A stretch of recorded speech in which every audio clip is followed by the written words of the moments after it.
sais pas pourquoi. Les gens toujours disent que si on a passé Shabbat, alors on doit commencer la paracha de la semaine d'après. Et la vérité est que le Shabbat, c'est le sang de 3 jours avant Shabbat et 3 jours après Shabbat. Alors moi, je sais pas. J'aime parler de la paracha aussi après Shabbat. Et il y a beaucoup de... Et comme on se voit seulement le mardi, alors... Et il y a beaucoup de secrets dans les parachutes, je vous ai dit. Et on peut trouver ce qu'on veut, presque. On veut chercher de l'argent, on peut trouver de l'argent. On veut chercher le couple, on peut trouver le couple. Et bien sûr qu'on peut trouver Toda, Moudaout. C'est quoi Moudaout? La conscience de l'être humain. La paracha de Matot parle beaucoup de la force de la parole de l'être humain. Si on a juré, qui peut défaire la parole qu'on a dit? Et on va se poser une question. Comment la parole se transforme en fait? Beaucoup de gens qui enseignent la conscience, on vous dit ce que vous dites, c'est ce qui va se passer. On peut expliquer ça, aujourd'hui on va expliquer. Mais il faut voir le passouk, c'est impressionnant. Il est écrit comme ça. Il est écrit Ish ki dor neder la Hashem. Si une personne promet à Kadosh Baruch Hu, o ishava shvoa, ou bien il a juré, les sor isara nafsho, qu'il a juré, de s'empêcher de quelque chose sur son âme. Maintenant, on se pose la question. J'ai juré, chas v'shalom, je ferai plus ça et ça, mais je peux pas m'empêcher de le faire. Qu'est-ce qui se passe avec ma parole? Ma parole est d'un côté, mes actions sont du autre côté, ma pensée sont dans la troisième côté. Qu'est-ce qui se passe avec moi? Pourquoi la Torah elle dit ne jure jamais, ne promets jamais, ne jure jamais? Okay. Pourquoi? Jure, promets, qu'est-ce qu'il y a? Vous savez, en France, c'est écrit dans la halakha que les mères, que Dieu nous en préserve, jurent sur la tête de leurs enfants. Ouais. Et en France, c'est très commun ça. Et les gens ne font même pas attention à ce qu'ils disent. Vous savez qu'est-ce que ça veut dire la tête de mon fils? Ça veut dire que... C'est sur la tête de ma mère, ils disent aussi. Oui, les enfants dirent sur leurs parents.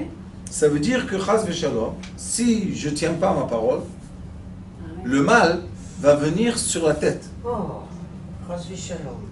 C'est ce que les gens disent. Vous savez, dans la halakha, je vous parle il y a 500 ans déjà, ils disent Ebnet Tzorfat, ceux de France, jurent sur la tête de leurs enfants. C'est quoi jurer sur la tête d'un enfant? C'est dire, je prends mon fils garant, ou ma fille, et ce que j'ai dit, ils sont garants à ce que j'ai dit. Mais est-ce qu'une personne peut vraiment jurer quelque chose? Est-ce qu'on sait quel est l'avenir? Est-ce qu'on sait qu'est-ce qui va se passer dans 2 secondes? Même si quelqu'un vient, je lui dis, tu sais, si tu viens à telle heure, je te donne 1000 shekels. Et tu as 1000 shekels pour lui. Et il arrive 1 heure après. Et tu n'as plus les 1000 shekels pour lui. C'est un problème. On a juré. Il vient. Lui, il a pris un prêt de 1000 shekels de quelqu'un. Maintenant, il a dit, dans 1 heure, je te rembourse. L'autre, il attend l'argent. Il ne va pas recevoir l'argent. Et la cascade qui devient des fois des sommes énormes. Et on voit que la personne... Pourquoi ça a commencé? Par la bouche. Il y a une histoire, vous connaissez sûrement toutes, mais les histoires c'est toujours beau. Il y avait un roi, et ce roi-là, il était très très malade. Top. Ils sont venus les docteurs, ils ont dit, il faut qu'il boive du lait d'une lionne, on dit en français? Lionne. Et personne n'a voulu aller emmener le lait de la lionne. Un juif, le roi il a promis, un juif il a dit, bon, je vais faire avec une sagesse et je vais t'emmener un verre de lait du lion. Qu'est-ce qu'il a fait? Mais ce qu'il avait promis. Il lui a dit, je t'emmène le verre de lait de lion. Oui, mais sans promettre. Bien sûr, en promettre. Je jure que je vais Écoutez. Et qu'est-ce qu'il a fait? Il a pris des chèvres avec lui. Et tous les jours, il envoyait une chèvre dans la bouche de la lionne. Et la lionne, elle a commencé à s'habituer qu'il est là à côté d'elle, jusqu'à un jour que vraiment il pouvait la caresser parce qu'elle était en train de manger la chèvre. Et on sait que le lion, quand il est rassasié, il fait rien du tout. Il ne cherche pas à attaquer les gens, lui. Il est rassasié, il dort. Et il s'est approché, Baruch Hashem, il a pris le lait, il était super content. Pourquoi? Personne n'a osé. C'est quoi? C'est une mission de fou, ça. Tu rentres chez la lionne pour prendre du lait. Bon. Quand il retourne, il a son lait précieux là à côté de lui, et il s'endort à côté d'un arbre. Il commence à entendre un débat. Quel est le débat? Les pieds disent à tous les membres du corps, nous allons recevoir le mérite de cette action. Les jambes viennent, les pieds ils disent, les membres ils disent, pourquoi vous? Ils disent quoi? Sans les pieds, comment il aurait marché? Bonne raison. Ils viennent les bras, ils disent, vous les pieds? De quoi vous parlez? Si nous les bras, on ne se serait pas approché de la lionne, la caresser et prendre le lait, d'où on aurait du lait? C'est nous qui devons recevoir. Viennent les oreilles, ils disent, mais c'est ch'touillotte, ni les pieds, ni les mains. C'est nous qui avons entendu que le roi est malade. Donc c'est nous qui devons recevoir le mérite. Et ainsi, tous les membres du corps. Et il y en a un qui se tait. À la fin, la langue dit, vous êtes tous très gentils et très beaux, mais... Alors ils disent, toi la langue, on t'a mis derrière 2 barrières. Ferme les barrières, sinon on va te... Elle dit, ah, vous allez jouer avec moi, il n'y a pas de problème. On va arriver chez le roi et on va voir qu'est-ce qui se passe. Ils sont arrivés chez le roi, tout le monde l'a reçu avec beaucoup de kavod. C'est quoi une mission? D'aller prendre du lait. Je crois même aujourd'hui, c'est une grande mission, de prendre du lait d'une lionne. Et quand il arrive, il s'incline devant le roi, et la musique, et tout ce que vous voulez. Enfin, la guérison du roi. Et quand il vient, il lui dit, espèce de chien, je t'ai emmené ce que tu mérites, le lait d'une chienne. Fou celui-là, parce qu'il fait le roi, comme ça on parle à un roi, tout de suite les soldats sur lui, ils l'ont cassé. Et après Magav, ils ont emmené les Magav, et bon, bien massacré, et ils l'ont jeté en prison. Tous les membres du corps, ils pleurent, qu'est-ce que tu nous as fait? La langue, on t'a dit, reste dans ton truc, qu'est-ce que tu nous as fait? Elle leur a dit, allô? Qui est cassé? Moi je suis pas cassé, je suis une petite langue là comme ça. Mais vous souffrez, hein? Vous avez vu? C'est qui doit recevoir le mérite? Toi, reçois-toi le mérite. Toi. Elle leur a dit, mais Cèdre, je vais vous faire sortir de là. Comment? On supplie, fais-nous. Ils viennent les soldats là, et la langue leur dit, c'est pas dommage. J'ai fait un coup contre la Hainara. Que personne ne croive que ce soit du lait d'une lionne. Mais la vérité, vous savez, il leur explique comment il en fait sortir le lait. C'est un lait précieux, vous êtes fous de le jeter, le roi va mourir. Laissez-moi une chance. Il n'y a pas de problème. Minuit, personne n'est dans le royaume. Ils emmènent la personne avec son petit bocal de lait là. Et il lui dit, écoute, monsieur le roi, j'ai donné ma vie pour vous. J'aurais pu être dévoré par ce lion. Pardonnez-moi, je ne voulais pas qu'il y ait un Hainara.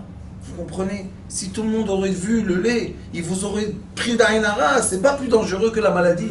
Et comme le phoning, la Forex, histoire de fou à pas commencer à pas finir, le roi a dit, emmenez les docteurs.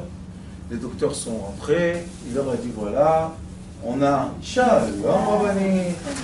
on a le mérite de vous offrir votre guérison qui est le lait d'une lionne. Et vraiment le roi a bu quelquefois et a guéri, et ce personnage a reçu les grands cadeaux du roi. Et on voit de cette histoire, Shlomo HaMelech il nous dit, Chaim v'mavet biyad halashon. La vie et la mort est dans ta bouche, dans ta langue. Et on va se poser une question. Pourquoi la langue, la bouche, vraiment crée une réalité? C'est une très belle question. On a, Baruch Hashem, à l'école, des études très profondes. C'est pas nous, c'est le mérite des élèves, la vérité. Moi, je suis rien qu'un haut-parleur. On appuie, la chambre commence à travailler. On me dit c'est fini, hop, j'ai appuyé, ça arrête de travailler. Il est écrit ici, dans la paracha, regardez. Lo yachel devaro, kechol ha'yotze mipiv ya'aseh. Tout ce qui sort de la bouche, secret, devient concret. Une personne, que Dieu nous en préserve, fait sortir de sa bouche une malédiction. Elle ne la voit pas maintenant, mais ça y est, elle s'est créée. Où elle s'est créée? Je ne la vois pas. Attends. On marche dans le chemin de la vie, on a complètement oublié de cette histoire, on a continué, comme on dit, on a tourné la page, mais il y a une tâche. Et la tâche, elle influence les autres pages. Et tout d'un coup, une personne dit, qu'est-ce qui s'est passé? Pourquoi ma vie est partie en vinaigrette? Qu'est-ce qui s'est passé? Qu'est-ce que j'ai fait de mal? Maintenant, tu n'as rien fait de mal. Mais dans le temps, tu as parlé. C'est pour ça qu'on fait, il y en a qui font tous les Erev Shabbat. Il y en a qui font tous les Erev Rosh Chodesh. Il y en a qui font une fois par an obligatoire, quoi? Atarat Nedarim ou Shvuot. Vous savez qu'est-ce qu'ils disent le Chazan, Rosh Hashanah? Le commencement de la prière de Rosh Hashanah, qui prend 2 jours de travail, c'est la bouche, non, Akadosh Baruch Hu. Non, efface tout. Mais Akadosh Baruch Hu a dit dans le Torah, regardez ce qui est écrit. Kechol ha'yotze mipiv, tout ce qui sort de la bouche, ya assez. Ça va être réalisé. Maintenant, on se pose la question. Vous savez, on aime la recherche du savoir. Et on se dit, comment c'est possible? C'est quoi la parole? C'est de la vapeur. De la vapeur. Ou de l'air chaud, ou de l'air froid qui sort. Le souffle. Dans les halachot de Tkiyat Shofar, c'est pas les halachot, c'est les kavanot du shofar de Rosh Hashanah. Dit le Hari HaKadosh que quand une personne souffle le shofar, qu'est-ce qui se passe vraiment? D'où vient ce souffle? Alors, cette personne fait sortir un certain souffle, et ce souffle-là rentre dans le shofar et devient un son. Le son qu'on entend du shofar. Pose une question, les sages, le Hari HaKadosh pose une question, d'où vient ton souffle? D'où vient cet air qui rentre dans le corps du monsieur qui va souffler le shofar? Et après, elle va sortir du shofar, et qu'est-ce qu'elle va faire de l'air? Elle va rentrer dans les oreilles des gens qui entendent, ou bien dans la respiration qu'on avale. Qu'est-ce qu'on respire? On respire des ondes du son, les ondes des couleurs, les ondes électromagnétiques, les ondes des iPhones, les ondes de plein d'ondes, on respire dans notre corps. Et qu'est-ce qu'ils font les ondes quand ils rentrent dans notre corps? Ils vibrent. Et quand ces ondes-là vibrent, qu'est-ce qu'elles font dans le corps? Elles créent une réalité. Exemple. Si une personne maintenant mange quelque chose qui est très très piquant, qu'est-ce qu'on va voir sur son visage? Très rouge. On va se poser une question.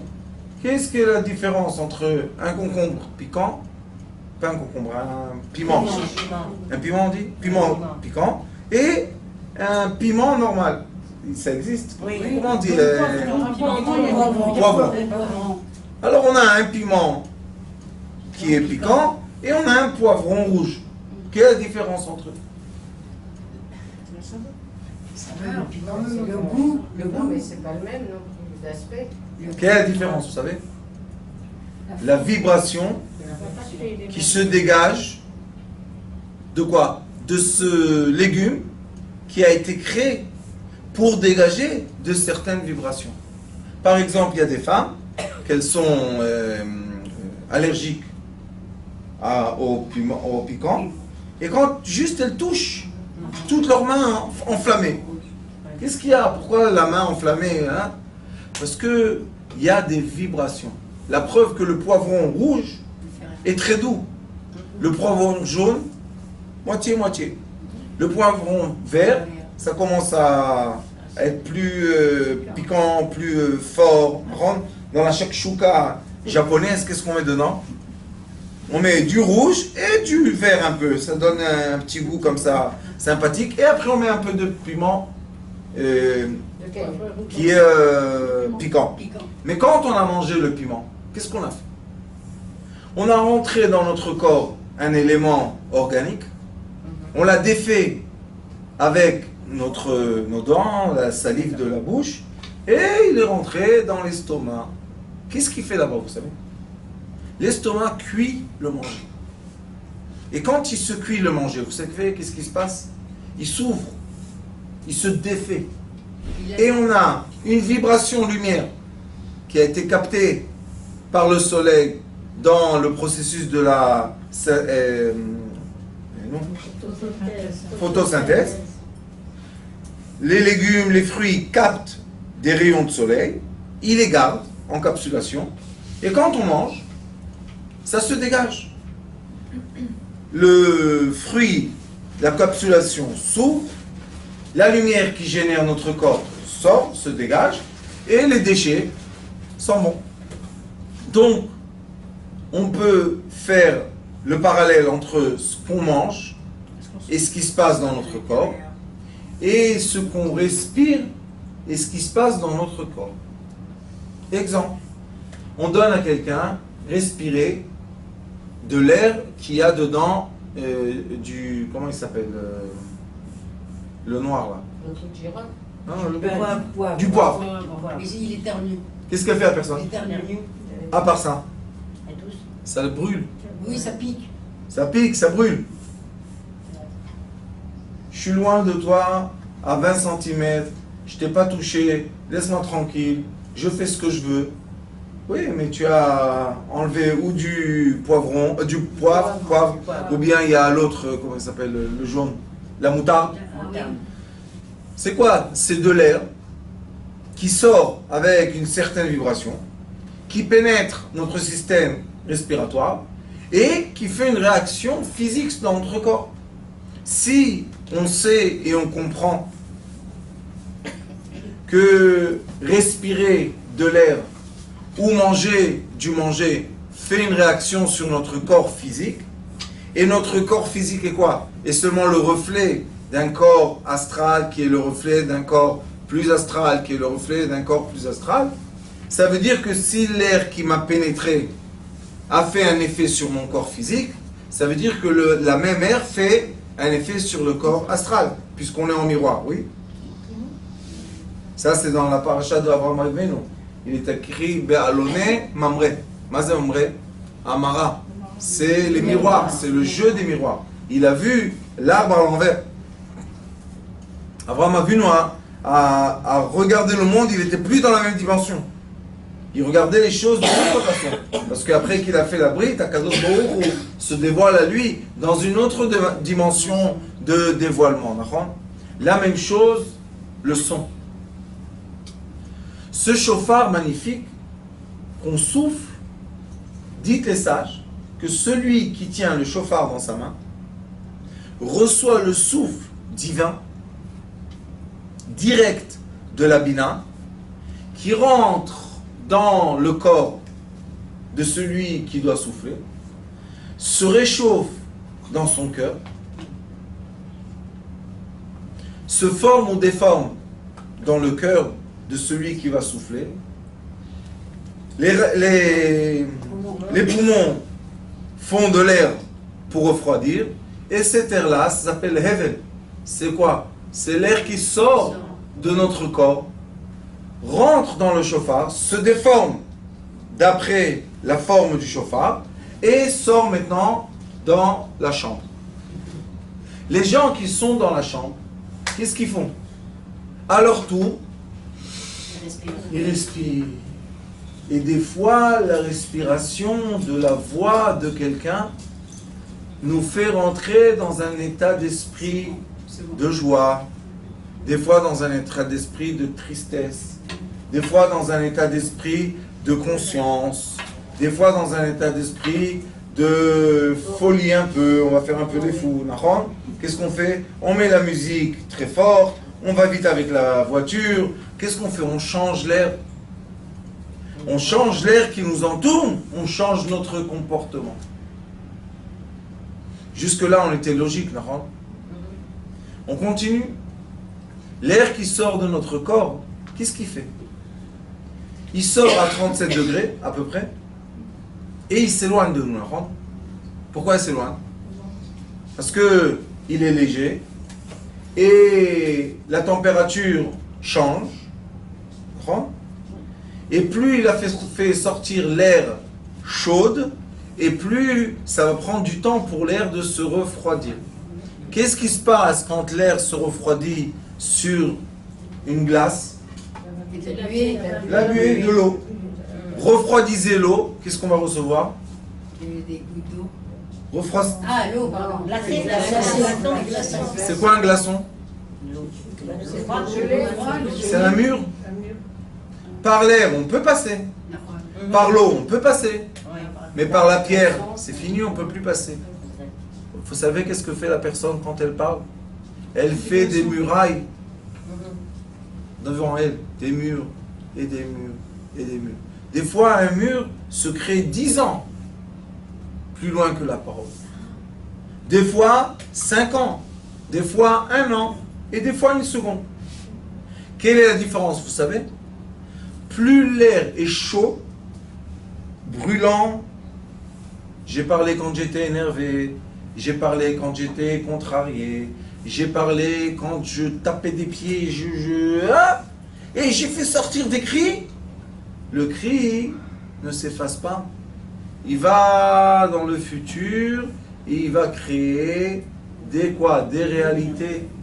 Et après, c'est quoi tout ce qu'on doit surmonter dans notre vie? Les gens disent, Akadosh Baruch Hu, pourquoi tu me fais comme ça? Akadosh Baruch Hu, c'est l'origine de la lumière blanche. Est-ce qu'il fait du mal, lui? Il dit à Akadosh Baruch Hu, mon fils, je t'ai fait rentrer de l'air pur de respiration. Qu'est-ce que tu as fait avec cette respiration? Tu l'as transformée en quoi? Maudire, jurer, s'empêcher, dire du mal des autres, lachon hara, aïn hara. Pourquoi tu as fait ça? Moi, je t'ai donné de l'énergie pure, laisse-la pure, et tout le monde est content. Tu veux la déformer, shalom aleichem. Tu veux la déformer, chas v'shalom, tu vas recevoir les murailles. Après, les gens, ils disent, combien d'échecs j'ai dans ma vie? Dis-lui, combien tu as fait attention à ta parole? Sur la tête de mon fils. Les gens, ils sont fous, quoi. Tu as mis une parole bête avec un ami à toi, en train de, à Belleville, faire les fanfarons, et tu as juré sur la tête de ton fils. Après, tu fais la aliyah, et malheureusement, la tête du fils. Tu fais tchouva, tu fais ce que tu veux. Tu as juré. Atarat nedarim. Il faut faire attention à ce qu'on dit. Qu'est-ce que dit la Torah? Regardez les mots. Kol hayotze mipiv. Pourquoi il n'était pas écrit? Pourquoi il n'est pas écrit tous les mots? Kol hadibour. On devait avoir ici quoi? Kol ma sheomer. Tout ce qu'il dit. Kol ma shemedaber. Tout ce qu'il parle. Non. Kol hayotze mipiv. Vous savez c'est quoi ça? Même la respiration qui est comment? Une personne dit ouf. Quel était le message? J'en peux plus. Ouf. Il n'y a pas de problème mon fils. Le mur est en train de se faire. 0. Rabanit. Point zéro. Point zéro. Oui, pour revenir en arrière. On ne veut pas aller en arrière. Non, mais pour On veut aller en avant. Non, mais je veux dire pour Je vais expliquer. Comme on comprend maintenant, je pense physiquement, comment l'haleine de notre respiration crée des miroirs. Et on commence à vivre dans un monde de miroirs. Et les miroirs, comme vous connaissez, en France on dit la foire, comment on dit, l'onapa, comment on dit en France? La foi. La foire. On rentre là-bas, il y a un endroit, le miroir te fait maigre, le miroir te fait gros, le miroir te fait long, le miroir te fait court. Qu'est-ce que c'est tout ça? Mais c'est grave, hein. C'est de l'imagination de quoi? Déformation du miroir. Comment il a été formé? Par les bulles d'air qui sont sorties de mon corps. Comment elles sont sorties? Déformées par mon cœur. Les gens qui veulent passer de ce monde déformé au monde qui est droit doivent nettoyer le cœur. Ça suffit. Celui-là il m'a dit, celui-là il m'a fait, celui-là je lui ai dit, celui-là il m'a vexé, celui-là je l'ai vexé, celui-là... Combien on peut? Maspik. Maspik. C'est quoi maspik, vous savez? Là il dit al nafsho. Il dit le mot nafsho, pas neshama, nefesh. Pourquoi? La Torah dit anefesh iachotet. Seulement le niveau vital, nefesh c'est vitalité, seulement le degré vital, c'est lui qui faute. Le degré esprit et le degré âme, jamais faute. On ne peut pas fauter, c'est de la lumière blanche. Alors, dans le Passouk, on a aussi quoi? On a aussi la solution de toutes ces murailles qui se mettent autour de nous. La solution n'est pas physique, elle est métaphysique. Veut dire que quand j'ai utilisé le nefesh, qui était la vitalité, et j'ai créé plein de murs, ça veut dire que ces murs-là, quand est-ce que je vais les rencontrer? Seulement quand je suis nefesh. Quand je suis dans le degré de vitalité, alors je vais rencontrer les murs. On va faire une illusion avec la guerre. La guerre. Vous savez, il y a un champ de guerre, un champ de bataille. Dans le champ de bataille, il y a beaucoup de sortes de guerriers qui font la guerre. Il y a ceux-là qui sont dans les tanks. Il y a ceux-là qui sont à pied. Il y a ceux-là qui tirent les missiles. Et il y en a qui sont dans un hélicoptère. Il y en a qui sont dans un avion. On a beaucoup de degrés pour passer le champ de guerre. Celui qui est dans l'avion, et il envoie une bombe sur un village, et il explose 6000 personnes. Il sait ça. Il sent l'odeur des gens morts. Oui, mais Il est en haut. Il a l'air conditionné. Ah oui, mais il a envoyé une bombe, il sait très bien qu'il va y avoir des dégâts. Ah Banit, ils ne savent rien du tout. Pourquoi? Parce qu'on ne leur dit pas maintenant, saute de ton avion, descends en bas et vois 6000 corps déchirés. Lui, il est dans l'avion. On lui dit retourne à la base. Quand il descend de l'avion, qu'est-ce qu'on fait? On lui donne à manger, à boire, on le gâte. Les pilotes d'avion. Est-ce qu'il était sur le champ de bataille? Non. Oui, mais pas dans la même dimension. Mais celui qui est un guerrier, ça s'appelle face à face. Qui doivent, si on doit tuer, on tue d'1 mètre. Il sent l'odeur de la poudre. C'est plus la poudre aujourd'hui, mais il sent l'odeur. Il sent l'odeur. Il sent l'odeur du sang. Il sent l'odeur du sang. Il voit. Ça, c'est le degré nefesh. Vitalité. On n'est pas obligé, ou plutôt est recommandé par la Torah, qu'une personne ne reste pas dans le degré de nefesh. On est venu dans ce monde comme le petit bébé, nefesh. Pourquoi? Parce qu'on ne peut pas se développer dans le ventre d'une maman, rouar. Si on serait déjà rouar, la maman aurait gonflé comme ça, elle serait morte. Alors comment on est créé? Nefesh. Un petit force de vitalité. Mais cette vitalité sort dans le monde. Maintenant, elle doit faire un chemin. La question qui est, une question, vous savez, on dit ça dans les affaires, la question de 1 million de dollars. La réponse te donne ou la vie, ou le nefesh. Qu'est-ce qu'on doit faire comme chemin dans notre vie? Aller droit et dire j'ai réussi à casser, j'ai réussi à conquérir, j'ai réussi. Ou bien on doit aller en haut. J'ai rien réussi, tout va bien.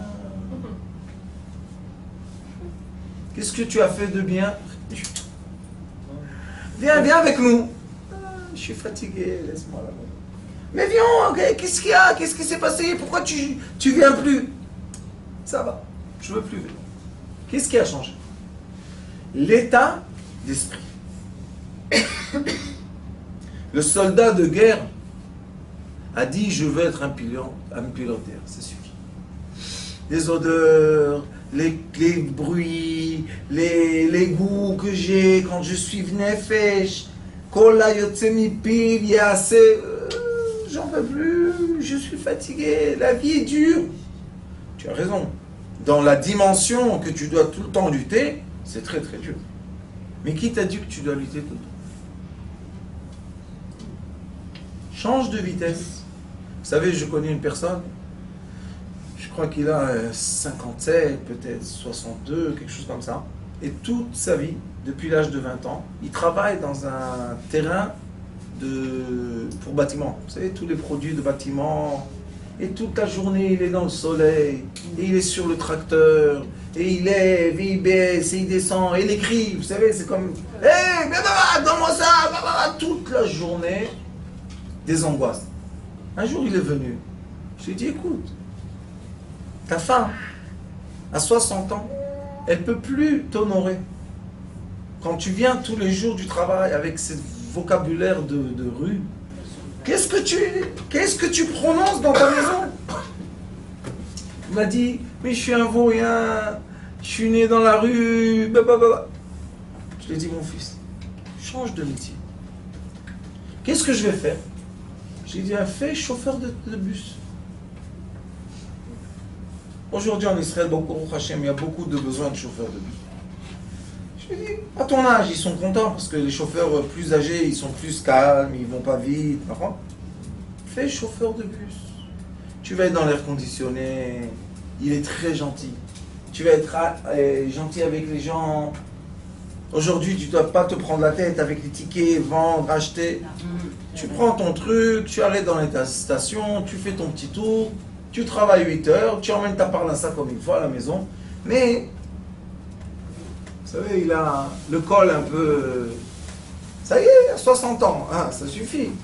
Combien on va être dans la saleté et dans les trucs.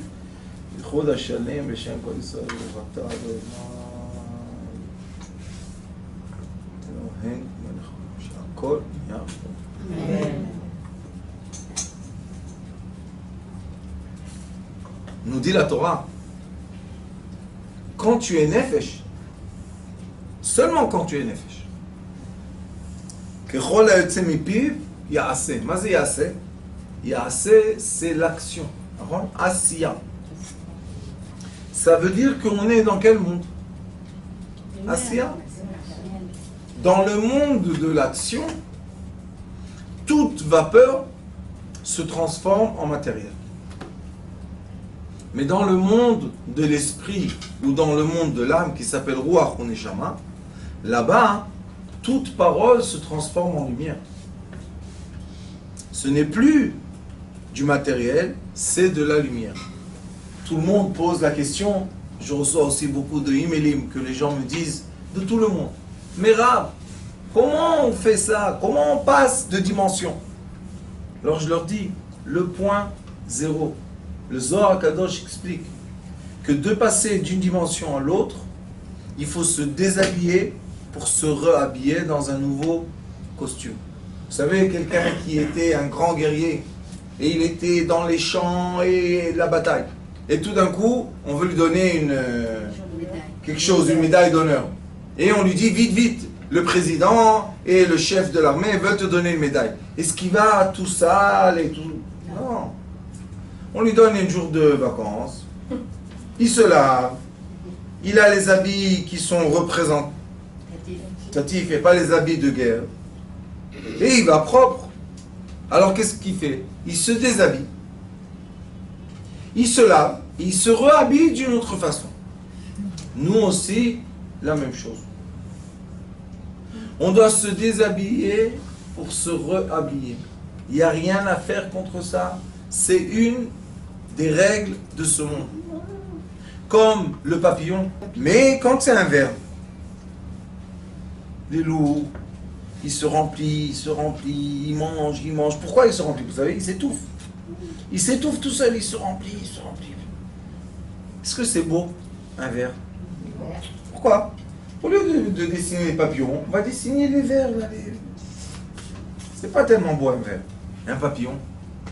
C'est très très beau. Ce ver-là, vous savez qu'est-ce qui se passe avec lui? Il devient un cocon.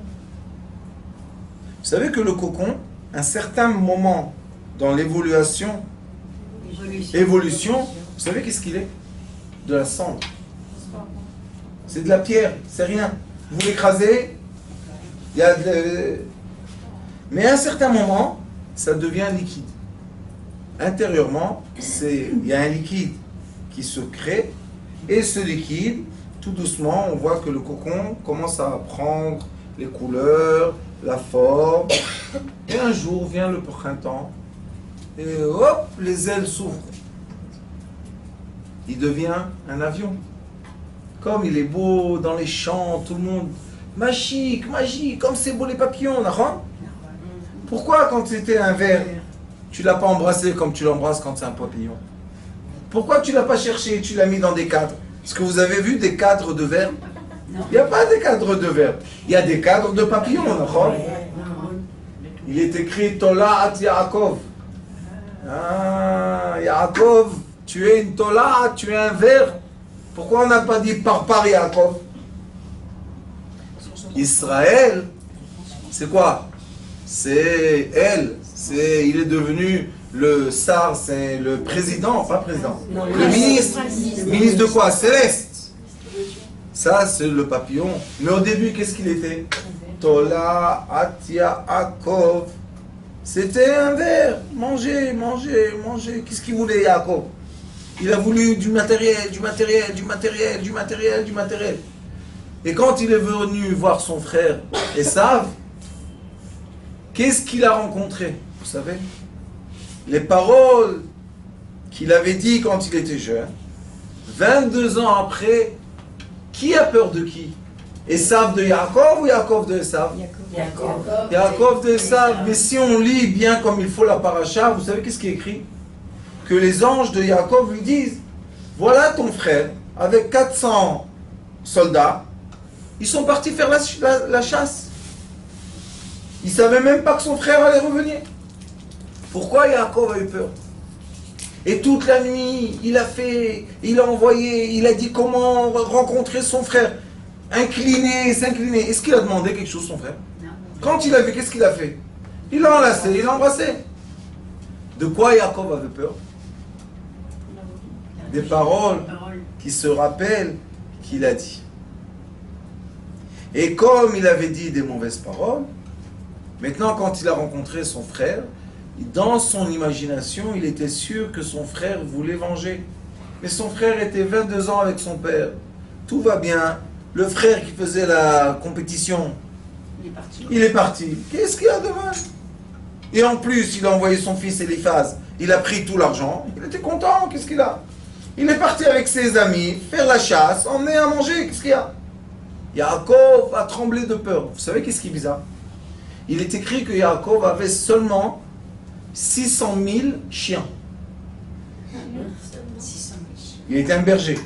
Il a écrit 600 000 chiens. Chaque chien, je ne me rappelle plus les chiffres, mais je crois que c'est 100 têtes de bétail. Ça veut dire que Yaakov avait quelque chose comme 60 millions de têtes de bétail. Lui-même a dit, il était tellement grand qu'il ne pouvait même pas passer le Jourdain, parce que... Alors il a dit, on va se séparer. Vous savez, le bruit de 60 millions de têtes de bétail qui marchent. Et qu'est-ce qu'il dit à Esav? Il lui dit à son frère, je vais tout doucement. Pourquoi? Parce qu'il y a les petits, les petits moutons, les agneaux, on fait attention à eux, alors on doit aller doucement. Bien sûr, il doit aller doucement. 60 millions de têtes de bétail, qu'est-ce qu'il va faire avec? Il a changé de phase. Le Zohar HaKadosh dit, pourquoi Yaakov s'est incliné 7 fois devant son frère? 7 fois il s'est incliné. Alors dit le Zohar HaKadosh, 7 fois, est-ce qu'on s'incline devant une Avodah Zarah? Puisque Esav représente la croix, on s'incline devant une croix. Il dit, Yaakov Avinu a compris qu'il veut passer de dimension. Et il y a 7 dimensions dans quoi? Dans Zeir Anpin. Dans l'être terrestre, il y a 7 dimensions. 2 bras, 2 mains, le corps, la tête et le membre essentiel. C'est 7 dimensions. Et où il voulait passer? Il voulait passer à un autre degré de vie qui s'appelle Israël. Mais pour c'est la 8e dimension qui est le commencement d'un nouveau monde. Mais nous, quand on vient en Eretz Israël, on a oublié qu'elle s'appelle Knaan. Et Knaan en hébreu, c'est Nichna. Je me soumets. À quoi? Les gens disent c'est dur Israël. Oui. Parce que la terre d'Israël ne s'appelle pas la terre d'Israël. Tant que tu as de l'orgueil et tu n'acceptes pas à te soumettre, tu n'acceptes pas de changer d'habit, elle ne s'appelle pas encore Israël pour toi. Elle s'appelle Knaan. C'est la terre de quoi? Ici, on doit s'incliner. En Chutz La'aretz, on n'a pas besoin de s'incliner. Tu peux être le roi du monde, tu fais ce que tu veux. Mais dès que tu as mis les pieds sur la terre d'Israël, est-ce que tu es plus riche que Yaakov Avinu quand il est revenu de Lavan? Non. Et même Yaakov Avinu, quand il est venu, qu'est-ce qu'il a fait? Il s'est incliné. Pourquoi? Parce que ici, c'est la terre qui s'appelle la porte céleste entre les dimensions. Et il est écrit qu'à Jérusalem, il y a une porte, au côté de la Maravi, et à Hebron. À Hebron. Si on aurait pu faire encore une fois un tour là-bas à Hebron. J'étais il n'y a pas longtemps, les gens ont peur d'aller à Hebron. Il n'y a personne, au contraire, tout est fermé. Le 15 août, ils vont faire. Ils vont faire, comment ça s'appelle? Yom Hebron. Si Dieu nous donne la vie, peut-être on va aller là-bas aussi. Le 15 août. 15 août, Yom Hebron. Hebron, c'est la porte. C'est la porte de quoi? Si on va là-bas, on meurt. Comme il y a l'air du Gan Eden. Qu'est-ce qu'on a dit au tout début? L'air qu'on respire crée nos miroirs. Si tu respires de l'air du Gan Eden, quel miroir tu as en face de toi? Gan Eden. Vous savez c'est quoi Gan Eden? Gan Eden c'est je t'aime, le plaisir, l'amour, la gentillesse, la bouche propre. Alors si quelqu'un veut faire une vraie tchouva, il va là-bas au Gan Eden. Il se remplit d'air du Gan Eden. L'haleine qui va sortir de sa bouche, c'est quoi? C'est l'haleine spirituelle de l'esprit. C'est plus l'haleine de l'action. Est-ce que maintenant, quand il a passé par le petit trou comme ça, il s'est déshabillé d'un côté, il s'est réhabillé dans l'autre côté, est-ce que maintenant, dans le chemin de sa vie, dans la nouvelle dimension, il va rencontrer les paroles qu'il a dites? Non, parce qu'il a changé. Il a changé. Il a changé de Il n'est dimension. plus dans le même pays. J'ai dit une fois à mon rab, je lui ai dit, tu sais, les gens dans la vie, des fois ils ont de l'argent, des fois ils perdent de l'argent, ils ont encore une fois de l'argent.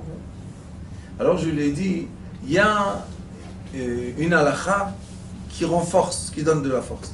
Il m'a dit, quelle halakha? Je lui ai dit, il y a Ilchot Tzniut. Tzniut. Si Akadosh Baruch Hu a écrit cette halakha, lui aussi il doit la garder. Il est écrit Nous, tout ce qu'on garde les mitzvot, lui aussi il doit garder les mitzvot. C'est des lois entre nous et lui. Les deux côtés doivent garder les lois. C'est comme un juge et quelqu'un qui a condamné. Si le juge ne garde pas les lois, comment il peut juger le condamné? Alors je lui ai dit, dans les L'chot Tzniut, il est écrit qu'on est obligé d'être habillé le minimum. Mais habillé, on est obligé. Et il y a écrit que le pauvre, il est déshabillé, le pauvre. Je lui ai dit, mais à quel point déshabillé? On n'est jamais déshabillé jusqu'au bout. Toujours, on a un peu, on a. Un petit habit, chaussures, on a quelque chose, on a. Je lui ai dit, ça veut dire quoi? Ça veut dire qu'Akadosh Baruch Hu, c'est vrai qu'il te déshabille. L'habit que tu as maintenant n'est pas bon pour toi. Mais tu comprends pas que toi tout seul, tu dois l'enlever et le jeter. Tu comprends pas. Alors il te déshabille. Mais s'il t'a déshabillé, il est obligé de te rhabiller. Alors des fois, c'est très gentil de sa part, parce que nous, on n'arrive pas à se sauver tout seul de la situation dans on est. Il nous déshabille. Mais il faut savoir, attends un peu, il va te rehabiller. Et ça, c'est ce qui est écrit ici. Tout ce que tu vas dire quand tu es nefesh va se créer. Mais seulement quand tu es nefesh. Nefesh, c'est vitalité maintenant. Il y a nefesh, ruach, neshama. En hébreu, il n'y a pas seulement l'âme. Il y a la vitalité, il y a l'esprit, il y a l'âme. Après, il y a chaya, après, il y a yechida. Il y a beaucoup de degrés spirituels qui ont beaucoup de noms différents. Et chaque fois que la Torah utilise un certain nom, c'est pour nous dire que maintenant on est à un certain degré spirituel. Alors on voit qu'ici la Torah dit Al nafshor lo yachel devaro kechol ha'yotze mipiv ya'aseh. Alors on voit que nefesh et asiya c'est le même degré. Il y a beaucoup de remazim comme ça dans la Torah qui disent où on est. Et quand on veut monter, qu'est-ce qu'on dit? Teilim, lev tahor berali elokim. Dieu m'a créé un cœur pur. Et qu'est-ce qui est contenu? Veruach nachon chadesh bekirbi. L'air, le vrai air, renouvelle dans mon corps. Quel est le rapport mon cœur pur et l'air? Parce que le cœur représente le ruach. Ruach c'est quoi? Spirit, c'est l'esprit de l'être. L'esprit de l'être est en rapport de quoi? De mes sentiments. Si mes sentiments sont encombrés, et l'autre m'a dit, et l'autre m'a regardé, et je parle toute la journée de shtouyot, comment je vais être ruach nachon? Comment je vais recevoir l'air pur? Vous savez, dans la synagogue, Rosh Hashanah, on souffle le shofar. Il y en a qui sont en train de parler. Qu'est-ce qu'ils entendent dans l'oreille? C'est ce qu'ils entendent. Et il y en a qui sont bien dans la prière.